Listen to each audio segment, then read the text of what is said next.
All right, next on the program here on RT, to the International Criminal Court we go, where amid the body's charges against the former president of the Philippines, Rodrigo Duterte, 18 whistleblowers have come forward documenting a massive trove of cash payments being made in secret.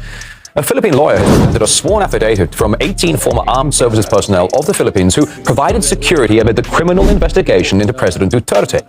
The sworn testimony tracks bribes to foreign investigators with suitcases of cash covertly handed to them. As a reminder, Rodrigo Duterte was arrested a year ago upon his arrival to Hong Kong and transferred to The Hague. He's accused of crimes against humanity during his war on drugs between 2011 and 2019. Well, let's get down to the crux of the issue here.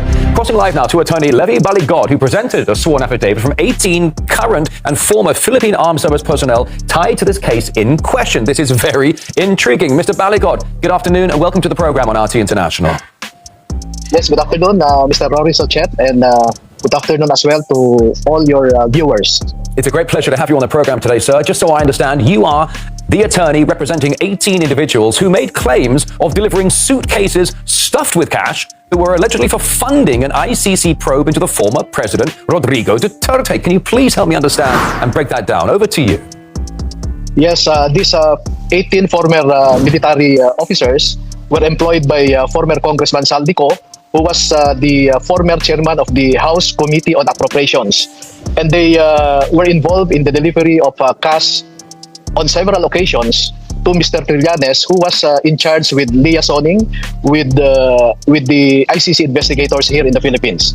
So they know that large amount of money was delivered to Mr. Trillanes to support his collaboration with the ICC investigators here in the Philippines. So this sounds like good old-fashioned bribery, if I'm not mistaken. So if I understand this ICC or this official working for the ICC probe was accepting suitcases of cash to further his probe into his how he wanted it to work out. Help me understand this.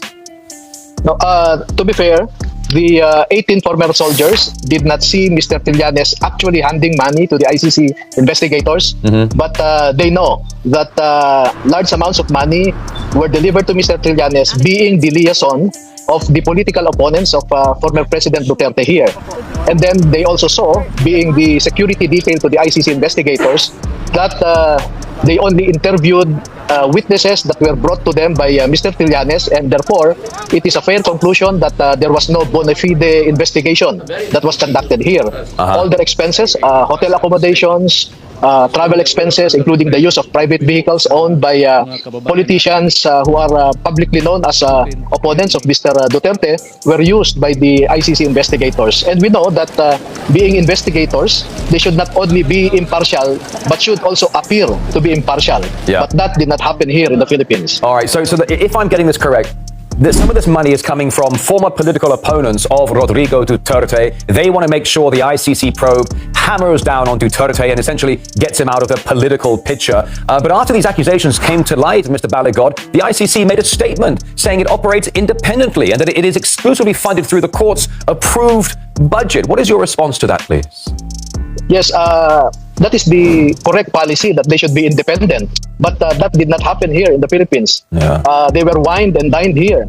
So how can they be neutral or impartial if they were hosted by known political opponents of the former president? I see. You know, gosh, you get into politics, it gets so dirty so quickly.